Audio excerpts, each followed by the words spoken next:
Isang araw ng Disyembre, naglakbay ang Bapor Tabo sa Ilog Pasig patungong Laguna. Nag-uusap sa kubyerta ang mga pasahero. Kapitan, bakit ba maluwat ang ating pagdalo? Napakabagal. Pasensya na po daw niya pagka matamaan sa ating mga bukirin. Mga kapatid, simple lamang ang lumas dyan.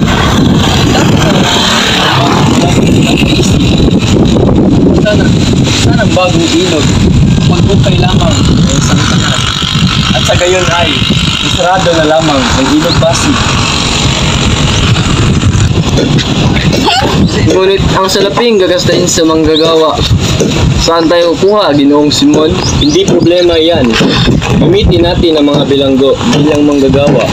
Kung hindi ito sapat, ay gamitin ang mga mamamayan. Bata man o matanda ay paggawain. Sa ganong paraan, ay wala tayong mawawaldas na pera. Ngunit gulo lamang ang idudulot niyan.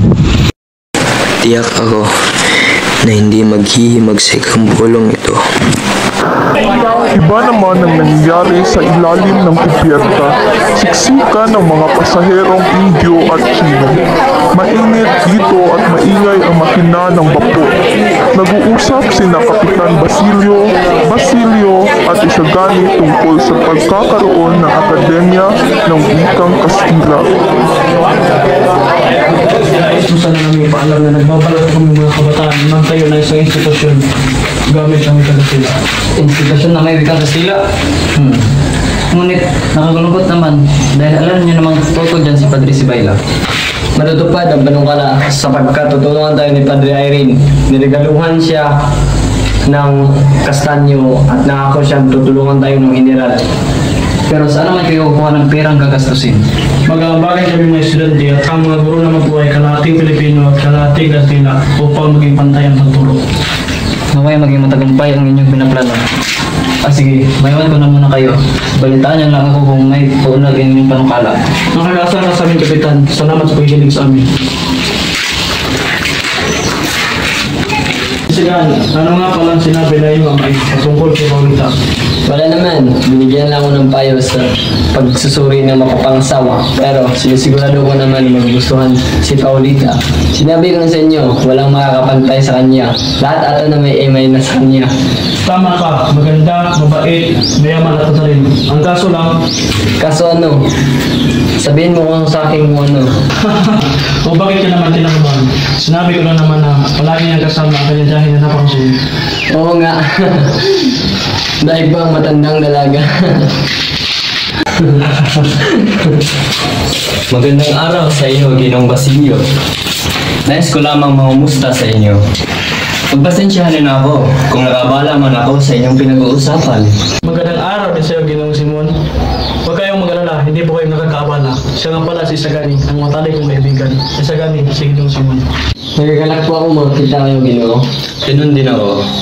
Kumusta nga pala inyong lalawigan? Balita ko ay talamak na doon ang kahirapan. Hindi daw makabili ng alahas ang mga mamamayan doon. Totoo po, hindi kami bumibili ng alahas sapagkat hindi po ito naman kailangan. Indio ang nagkukura sa inyo. Kaya naghihirap ang inyong lalawigan. May bago. Nais mo bang uminom ng serbesa? Pasensya na, pero hindi kami nainom ng beer. Hindi umiinom, kaya kulang sa lakas at sigla ang mga Pilipino dahil puro tubig lang ang iniinom. Tama nga ang sabi ni Padre Camora. Pakisabi na lang kay Padre Camora na mas maigi kung tubig na lang ang kanyang inumin upang mawala ang mga bulong-bulungan patungkol sa kanya. Isa pa, kapag ang tubig na matabang at naiinom, ngunit may kakayahan itong pumatay ng apoy. At kapag ito'y pinainit ay nagiging singaw. At kapag ito'y binalit ay nagiging malawak na karagatan na maaaring magwasak sa sangkatauhan.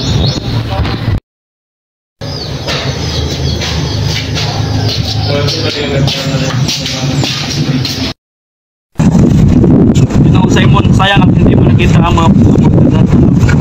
Ayos lamang. Wala namang halaga sa akin ang isang tanawin kung wala itong alamat. Alamat pa mo? Aba, kung alamat na pag-usapan. Ang alamat ni Dunya Hieronima, ang pinakaganda. Hayaan natin si Padre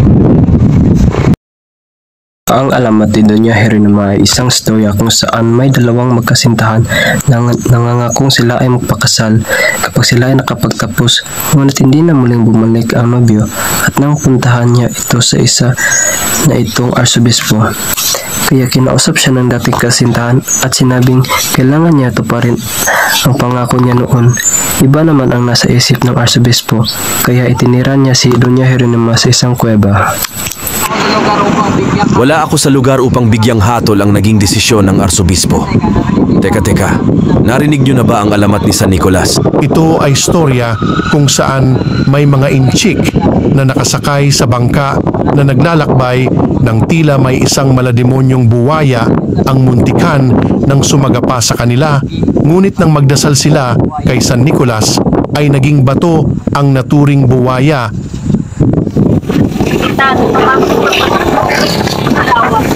Dito nagpatay ang Pilipinas.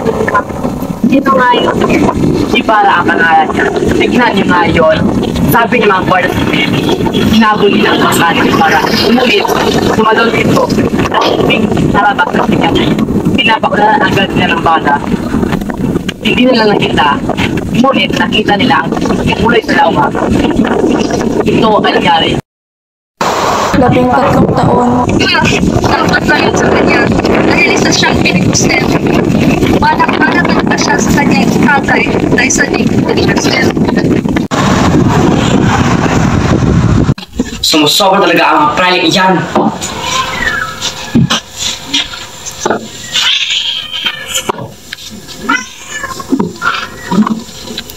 Ano nangyari? Paano? Pinagbayan nila ako ng 50 piso taon-taon, ibig sa 30 piso taon-taon na siya nakapagsusunduan. Sumusama talaga sila. Magpasensya ka pa. Isipin man lang dumating ang kawanak ng buhaya. Ngunit paano na ako makakapag-aral nito sa Maynila? Kailangan ko din magkaroon ng magagarbong damit.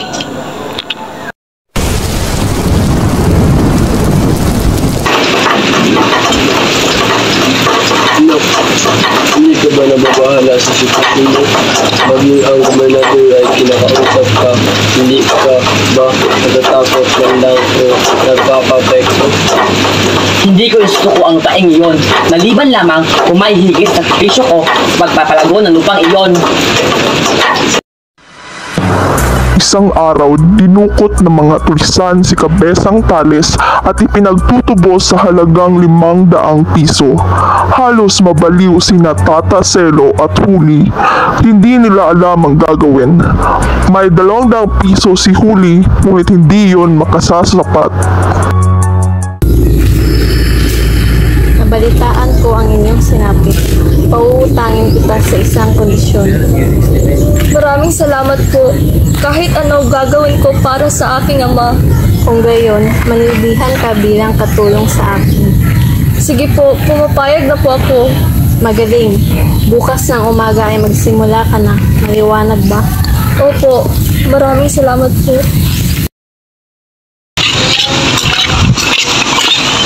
Saan ang yung sidula? Po, naku, mukhang naiwan ko po yata iyon. Pasensya na po, senyor. Ano pasensya? Hindi maaari ito. Sumama ka sa amin. Maawa ka po, senyor. Hindi ko po sinasadyang maiwan ang aking sidula. Sa kampo ka nagpapaliwanag.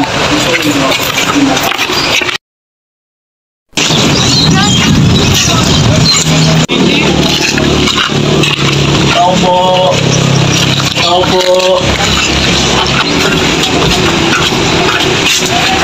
Nabalita pala po. Ano po yun? Nabiyag raw si Kabesang Tales. Bakit naman po? May dala raw itong nandatakayan na listo. Ganun po ba?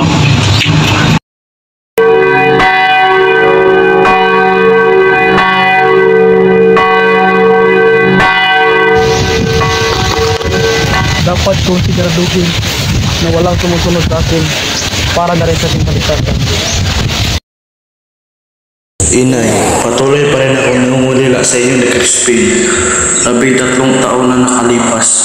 Ngayon ay napapatuloy pa rin ako sa buhay at nagsusumikap sa aking pag-aaral. nagpapasalamat ako kay Kapitan Tiago sa pagsuporta sa akin mula sa pagkukop at pagpapaaral sa akin. Hanggang ngayon pumikita na rin ako sa panggagamot, kaya nakakabili na ako ng mga magandang damit at naisip ko na rin ito pa rin ang pangako nating kasal kay Huli. Sana narito ka para masaksihan ang aking tagumpay. Hindi ka na makakatakas ng Gilibara.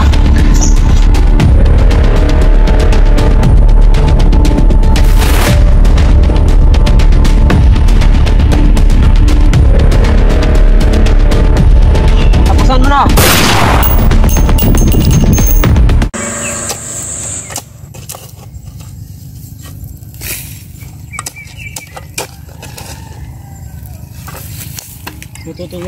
Matutulungan ko po ba kayo, Ginoo? Kung lumipas na ang niliping natin ang aking nasapok na ito. Namamalayan mo ba kung sino ako? Isang taong ipinapalagay ko na dakila. Isang taong ipinapalagay ang lahat na maliban sa akin na namatay na. Sa itong lihim na maring ikamatay ko. Ano po ba ang balak ninyo? 13 taon ko na itong pinaplano. Naglagalag ako ng salapi at alahas upang matupad ito. Nais ko ipabagsak muli ang pamalaan at padaliin ang pagsira nito. Kahit na may maraming dugo ang matapon. Hindi po ba kayang masolusyonan sa mapayapang paraan? Kabataan, hinihiling nyo ba ang paglaganap ng wikang Kastila? Ano bang hangad nyo? Kapag naturuan ang lahat ng wikang Kastila, magkakaroon ito ng pagkakaintindihan at mapapalapit ang mga pulo sa pamahalaan. Basilio, ano bang iisipin ng iyong ina at kapatid? Gusto ko lang po ng tahimik na buhay. Sa araw na magbago ang isip mo, hanapin mo ang aking bahay sa Escolta. Doon ay paglilingkuran kita ng buong puso. Hihintayin kita.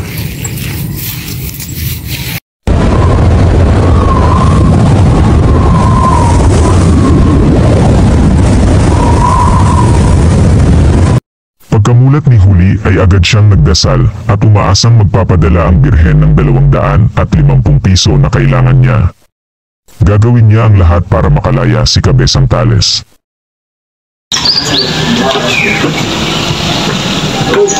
Pagkabalik po ni Ama, ipakisabi na lang po na nakapasok ako sa kolehiyo. Ang ama ko ay marunong magkastila. Hindi kayo makakatagpo ng ganitong kamburang paaralan.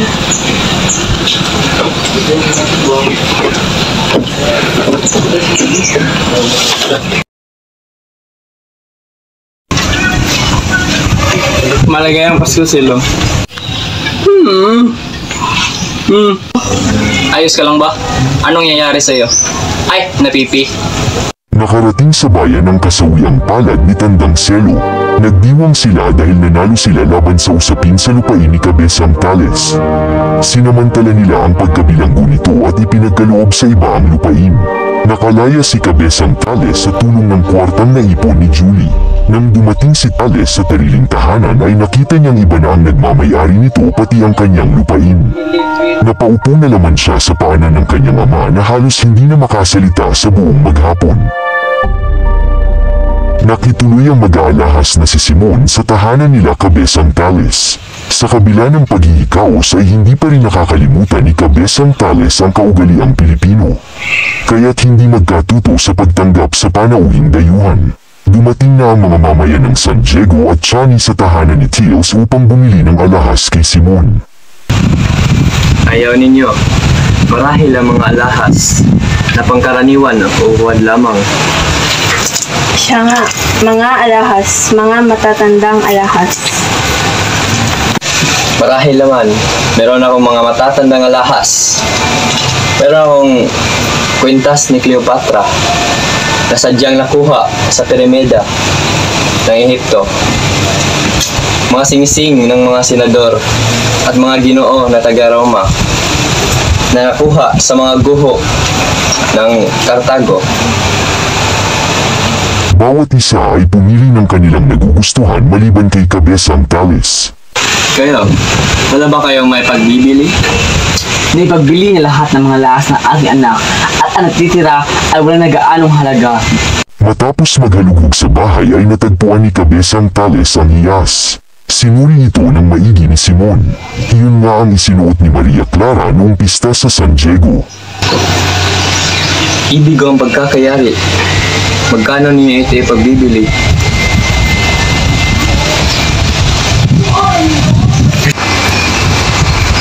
Kung pahihintulutan niyo ako, pupunta muna ako sa bayan upang isaguli sa aking anak.